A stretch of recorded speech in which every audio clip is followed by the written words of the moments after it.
Okay, Doug Ford wins. Doug Ford once again. The Premier of Ontario with a strong majority.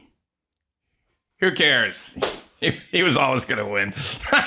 He was always going to win. He was going to win from the day he called the election. Look, there's one thing about Doug. He's very lucky in timing.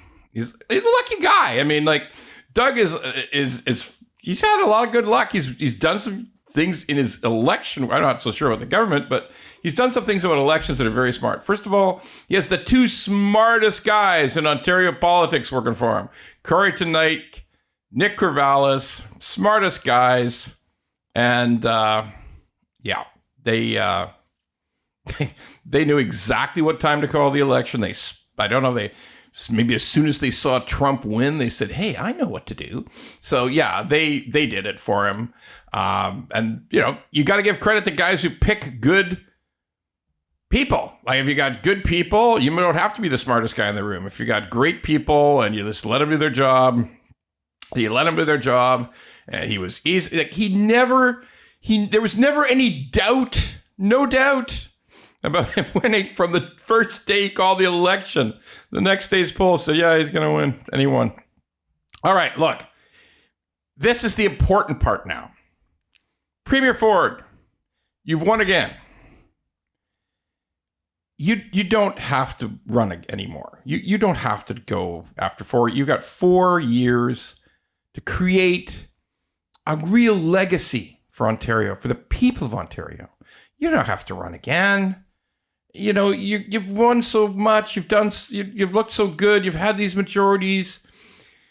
You look great. So you don't have to do stupid shit anymore. And you can just do good for the people of Ontario. Make that your mission. I'm not going to run again. So I don't have to, I can do things that are not necessarily politically popular, but are good for the people. And I can do good and have a great legacy. So what's the thing to do? It's easy. Quit stupid shit. Quit doing stupid shit. Like, just quit doing crazy stuff like the $200 checks. Don't do that anymore. The spa thing? Like, no, that's just ridiculous. Oh, and the biggest total insanity, craziest fucking thing of all time, the tunnel under the 401 that costs like $150 billion. I mean, like, it's just crazy. Okay. Don't do any of that stupid stuff. Don't do it. Just try to shrug and say, well, folks, I guess I was just kidding there, but I'm going to go and do some other good stuff. All right. Because you can do good stuff. Premier Ford, you can do good stuff. Here's what you can do. Actually build these houses you've been yammering on about for nearly 8 years. Okay, just build those houses now. All right. You remember? Yeah, we're gonna build a 1.5 million houses. No, you're not even close. You're not even the same. You're not even the same postal code. You're not even close. So you want to build those houses? Here's what to do. Get land out of the green park the right way, not the crooked way, not the sneaky way, not the let me get paid off to these rich development guys way. Don't do it that way. Do it the right way. Do it the fair way. Do it so that the price of the land is reasonable. And how about this one? As you're getting the land out of the Greenbelt to start building towns and maybe even build a city north of Toronto, a small city north of Toronto. Oh my God, everybody says, no, you can't do that. It's the Greenbelt. Oh my God. Like, no, shut the fuck up about the Greenbelt, okay? It's stupid. I know there's a jillion people live in the Greenbelt who want it just to stay the way that it is forever. It's prime farmland.